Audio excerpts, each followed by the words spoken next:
Good morning, good evening, good afternoon, regardless of where you are. It's always a great time to learn new things. It's always a great time to ponder on the teachings of the gospel. Today, we're going to be reviewing the book Our Daily Bread, chapter 7, and the lesson is called The Seed.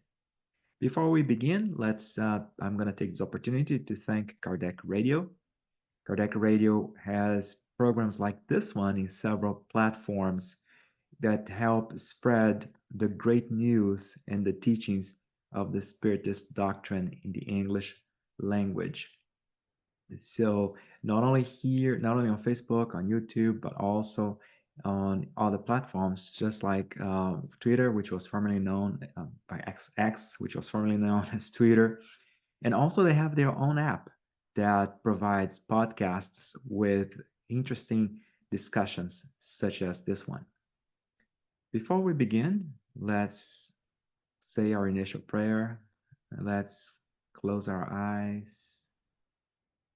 Wherever you are, no matter what you were doing a few moments later, let's disconnect from the physical world. Let's disconnect from our worries, from our challenges in this earth.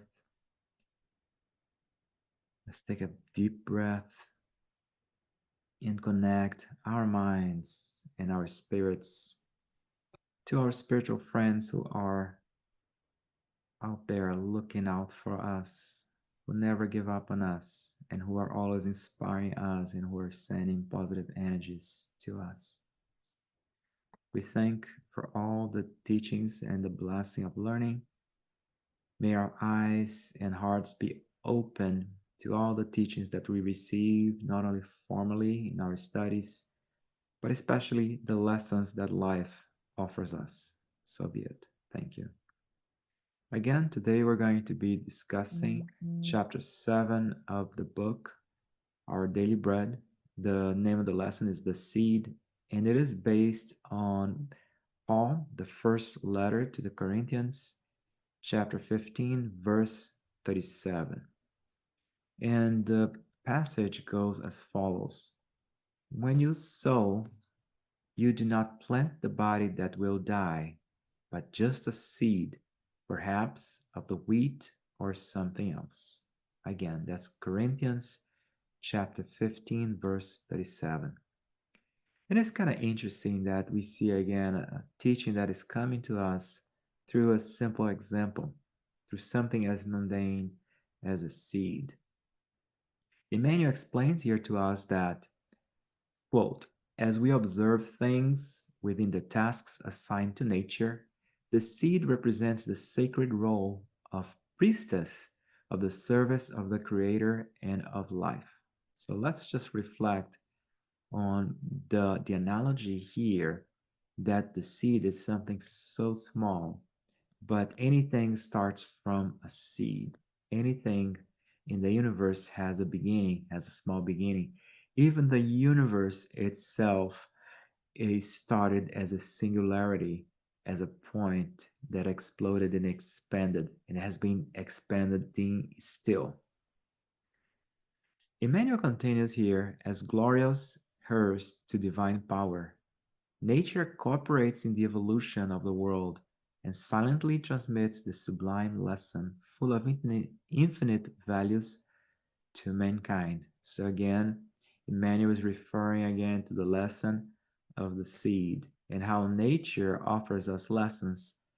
Nature in its wisdom, right? It offers us lessons. Just observe all the growth around us. In the North Hemisphere, where I am located right now, it is the beginning of the spring. And it's so beautiful to see after 3 months give it or take 3 months of winter. Now we see flowers blooming. We see life, abundant life all around us. We see all the colors. So just imagine how nature is teaching us that doesn't matter how cold the winter is or how hot the summer will be, you can always count on spring as in between that's gonna give us comfort and beauty for us to admire and enjoy. Emmanuel continues here, some restless and insatiable individuals have yet to understand nature. So again, another reference to nature. They expect great accomplishments from one day to the next. So let's just meditate on us, right? We expect great things from one day to the next. We expect that we be perfect. We expect that we be patient. We expect that we be humble. We expect to become charitable overnight. We expect our problems to be solved overnight. It's funny. We even expect our children to grow up overnight.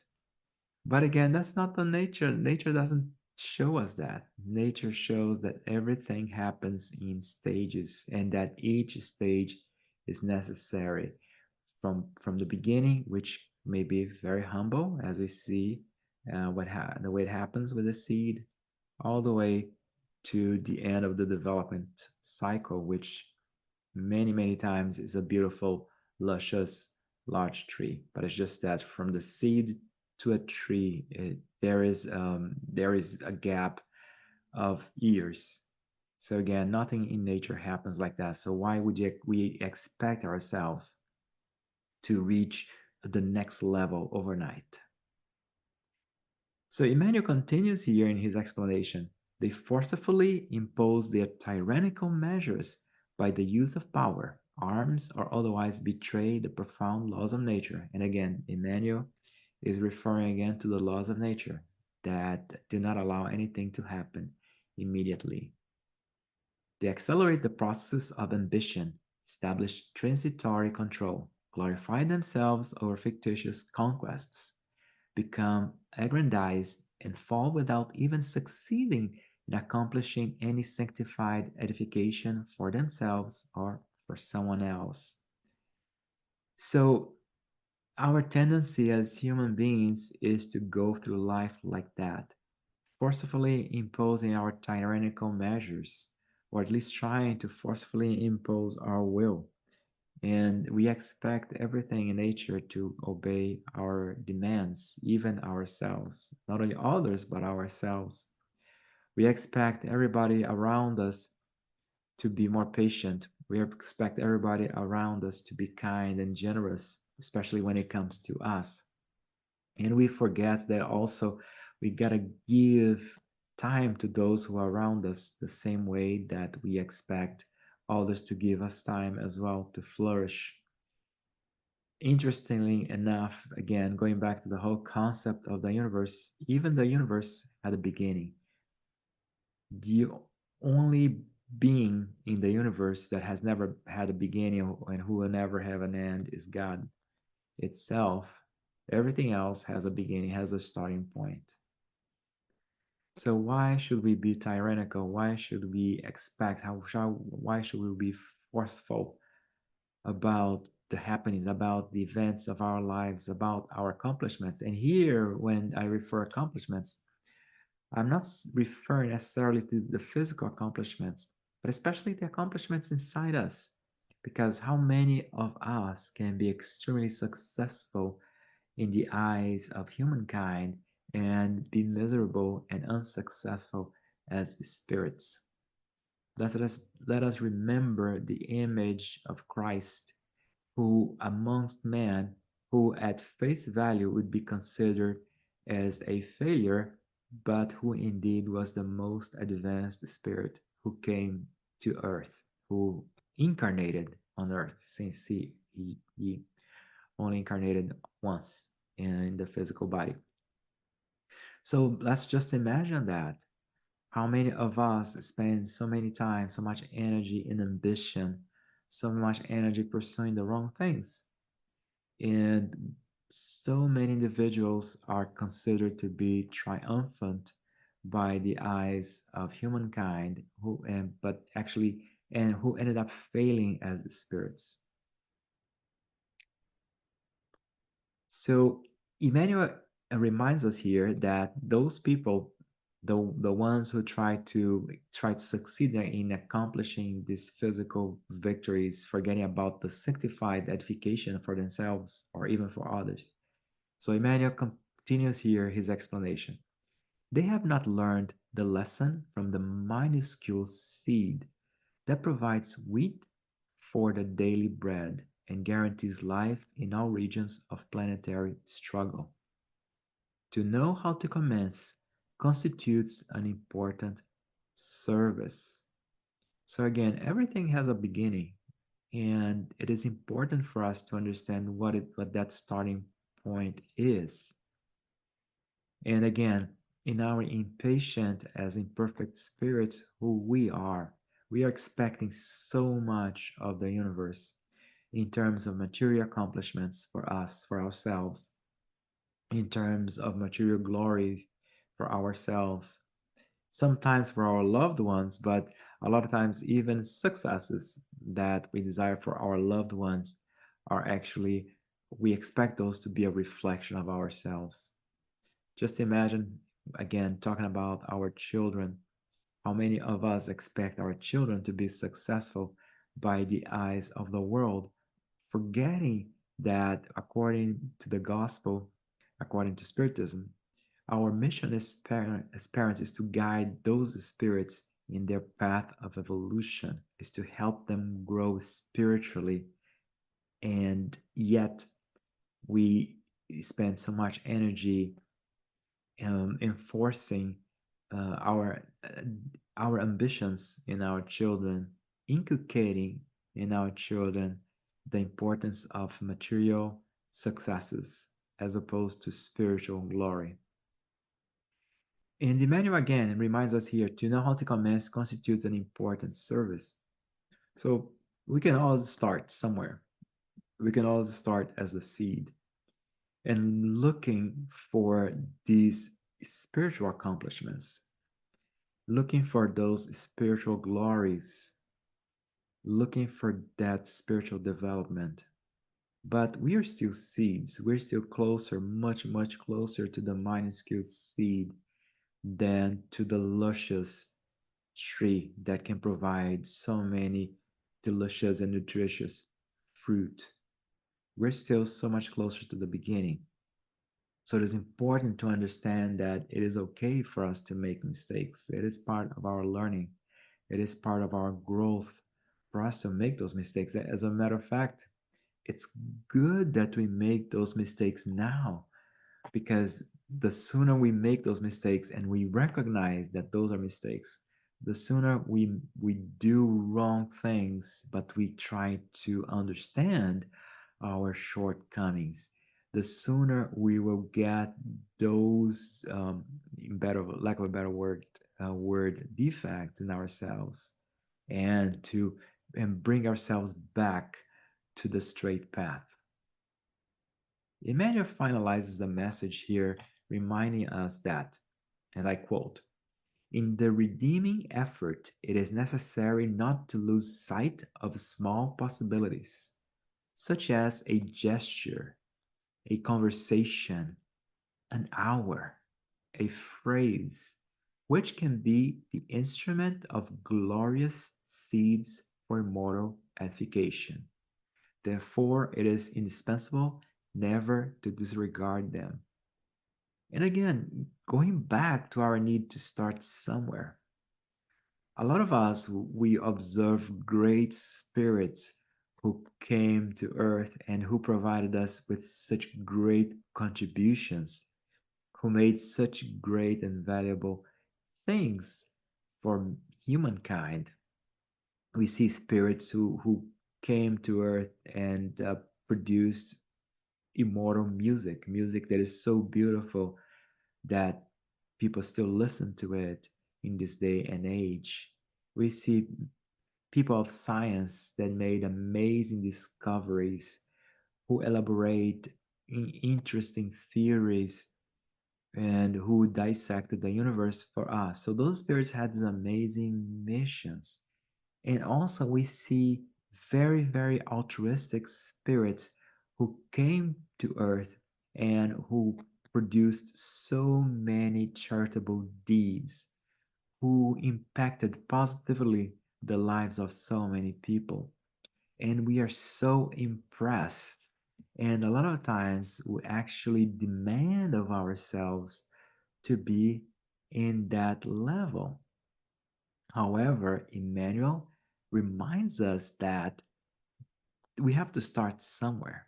Why should we expect ourselves to be in such a high level? He reminds us that something as simple as a gesture. So let's just ponder how, as we interact with others, our body language they can express empathy. Our body language might express that we have an interest in a conversation. We have an interest in somebody else's problems. So how many times we do not pay attention in our body language and we transmit a negative message to those who are around us, to those who are experiencing with us. We are spending moments with us. So a lot of times, even that's interesting that Emmanuel starts here mentioning gestures because the way we behave has an impact on those around us. And again, in very small gestures. And Emmanuel also here, um, which is related to how our gestures, related to our attitude. He also mentions conversations. So let's just imagine how our conversations can have an impact on somebody else's life. There is so much divisiveness going around. There is so much hatred that there is a need for individuals who bring conversations that serve the opposite purpose, conversations that bring people together, not conversations that create animosity, but conversations that harmonize, conversations that look for common ground. Let's just imagine in all the opportunities that we have to have positive conversations amidst all the chaos that might be around us. And along the same lines, sometimes silence is so important as well. Sometimes being quiet, sometimes just listening to other people. Sometimes what people want from us is just to be listened. So why not have a conversation and also sometimes be charitable enough to know when to be quiet? And a lot of times when people are being rude to us, we do not have to talk back. We do not have to be rude to people as well. That's no in nobody's interest. So a lot of times just being quiet and polite, even when people are being impolite to us, can make a difference. So it is, again, those small seeds in our lives. Emmanuel mentioned something very important and it's very foretelling, which is an hour. So time is of essence. And we have the old saying that time is money. And a lot of us spend times, again, going back to searching for material glories. So many of us spend time in search of material things as opposed to spend time with others. Emmanuel mentions 1 hour, but how many times have we actually dedicated 1 hour to somebody else? How many times have we sat down with a friend in need and had a conversation? And that is also applicable to our families. The importance for us to be with our families as well. It doesn't matter how charitable I am with those around, with those outside of my household. I need to also spend time with my loved ones as well because they need me just as much as I need them. So again, make use of the time to contribute for the betterment of everybody around us, not just the ones outside, but especially those who are in our family. And again, along the same lines, again, a phrase. Again, going back to positive conversations. So, how many times can we say one simple phrase that has such a positive impact? And sometimes that phrase can be a simple thank you, can be a simple good morning, a simple greeting that is given to someone. That fraction of a second, or a few seconds, I should say more precisely, that represents that in that short period of time you focused on somebody else. You told somebody else that he or she had value. He or she, you provided the positivity to that spirit, to that reincarnated spirit, and sometimes especially disincarnated spirits as well. Think about what we can say in prayer. We we cannot do much for the disincarnate, especially during our daily lives, during our daily activities. But it is so important for us to send positive energies to them, and especially phrases. Think, even when we think about those who passed away, and it's important for us to send them positive energy as well. Send them a positive phrase. Send them a positive thought. That applies to those who are dear to us during life. It's important for us to, even though we miss them, it's important for us to send positive vibrations to them. And also for those who with whom we didn't have such positive experiences as well, there's also a need for us to send positive thoughts.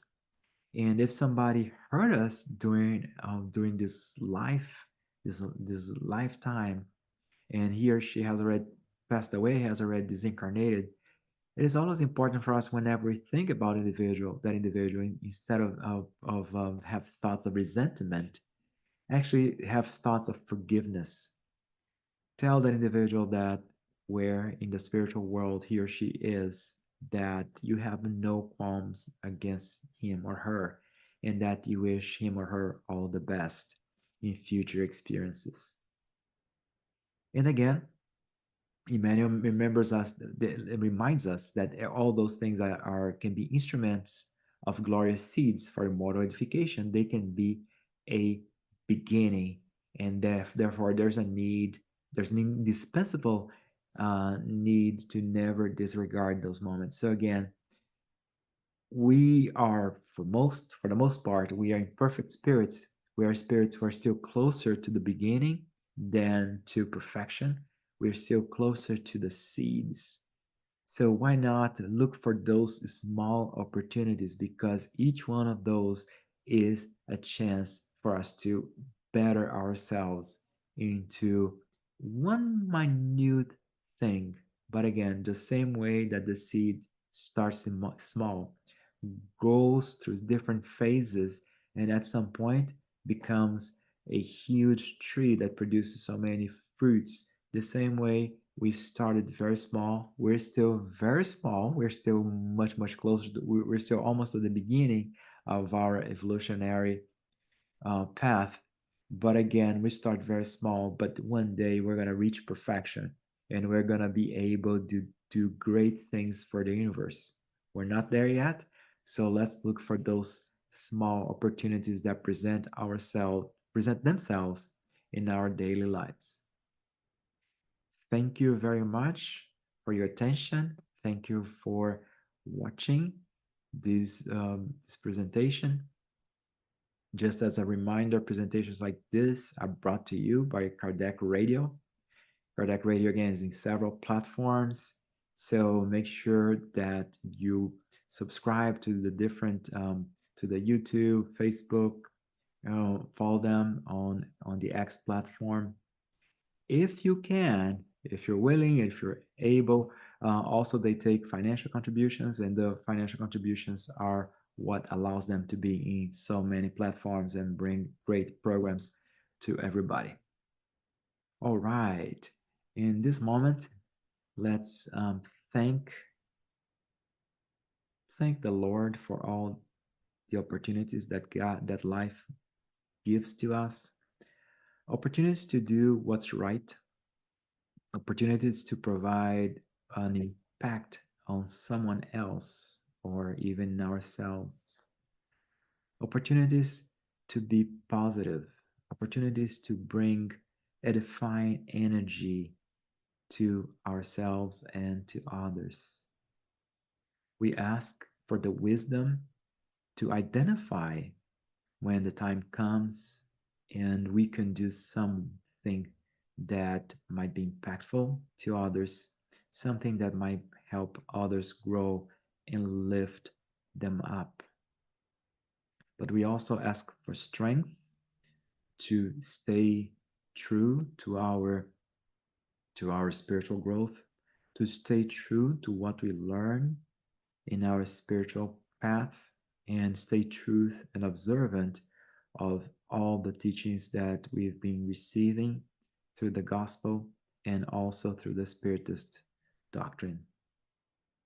May God's peace be with us, and may we continue our journey, identify even the littlest opportunities to do what is good and to bring a positive change in the world. So be it.